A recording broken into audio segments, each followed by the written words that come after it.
बद्रीनाथ धाम भारत के उत्तराखंड राज्य के चमोली जिले में अलकनंदा नदी के तट पर स्थित एक पवित्र हिंदू मंदिर है।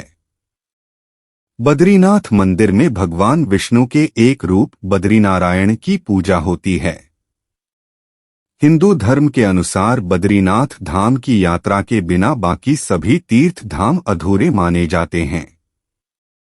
बद्रीनाथ धाम चारों ओर से हिमालयी क्षेत्र से घिरे होने के कारण 6 महीने खुला और 6 महीने बंद रहता है।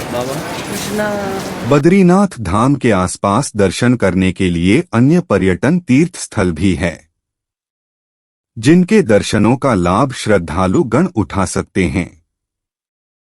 माना जाता है कि भगवान बद्रीनाथ जी की कथा को पढ़ने और श्रवण मात्र से ही मानव पाप मुक्त हो जाता है। बद्रीनाथ धाम की कहानी। पौराणिक कथा के अनुसार दंबोदर नाम का एक राक्षस था, जो कि भगवान सूर्य देव का बहुत बड़ा भक्त था। उसने सूर्य देव को घोर तपस्या करके प्रसन्न किया और अमृतवा का वरदान मांगा। सूर्य देव ने अमृतवा का वर देने से इनकार कर दिया। उन्होंने कहा, जिसने जन्म लिया है उसकी मृत्यु निश्चित है, इसलिए तुम कोई और वर मांगो, मैं तुम्हें वह वर दूंगा। उसने भगवान सूर्य देव से एक सहस्त्र कवच देने को कहा और मेरा एक कवच वही तोड़ सके जो जिसने 10,000 वर्ष की तपस्या की हो। सूर्य देव वचनबद्ध थे तो उन्होंने उसे वरदान दे दिया। सहस्त्र कवच होने के कारण दंबोदर का नाम सहस्त्र कवच पड़ गया। उसके बाद सहस्त्र कवच अपने आप को अमर समझने लगा और उसने तीनों लोकों में उत्पात मचा दिया।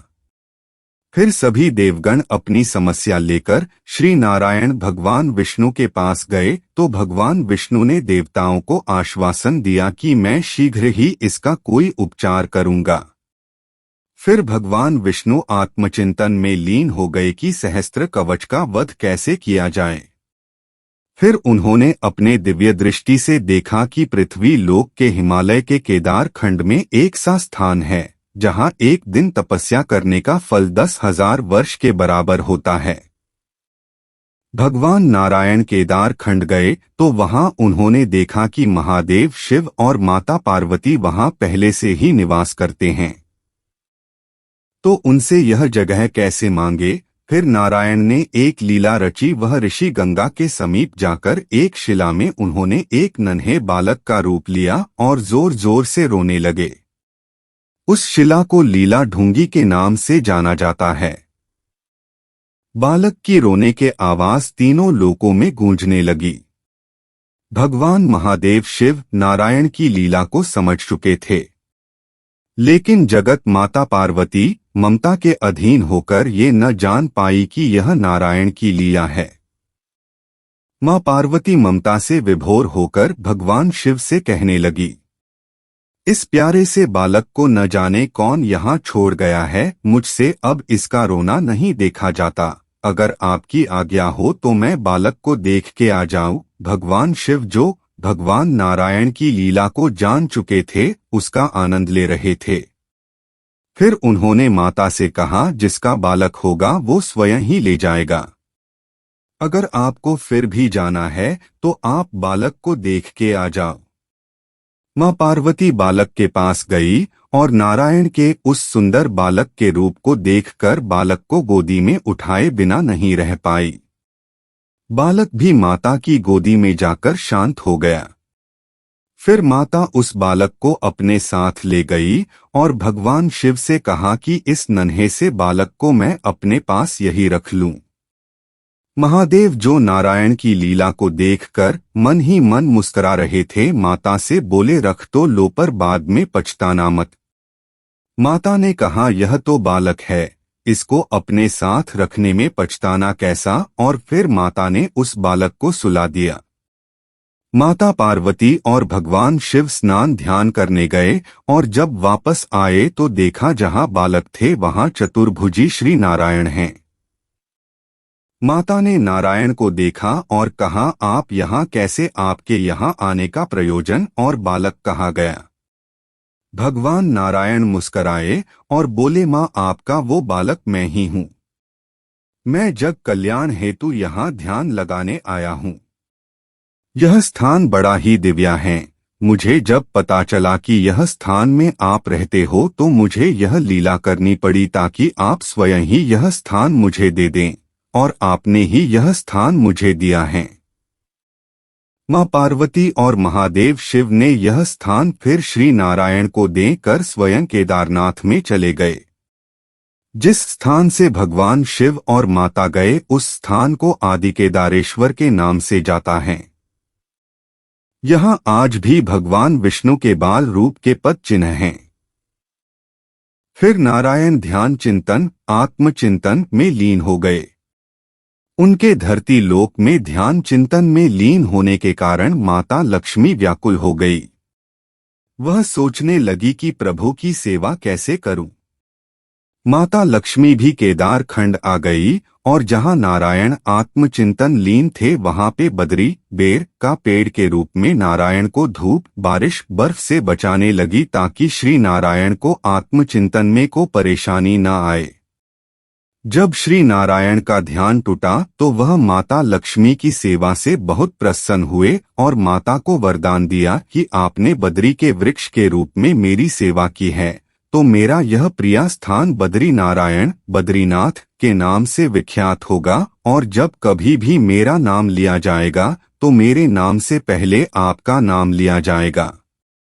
उसके बाद से ही माता का नाम श्री नारायण से पहले लिया जाता है, जैसे बद्रीनाथ, सीताराम, राधाश्याम, लक्ष्मी नारायण।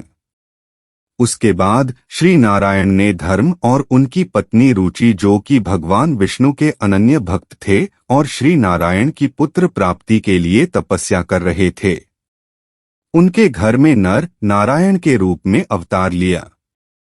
नर नारायण अपनी बाल्यावस्था में ही जग कल्याण हेतु अपने माता पिता से आज्ञा लेकर तपस्या करने बदरी का आश्रम आ गए। तत्पश्चात अलकनंदा के दाईं और बाईं ओर नर नारायण तपस्या करने लगे।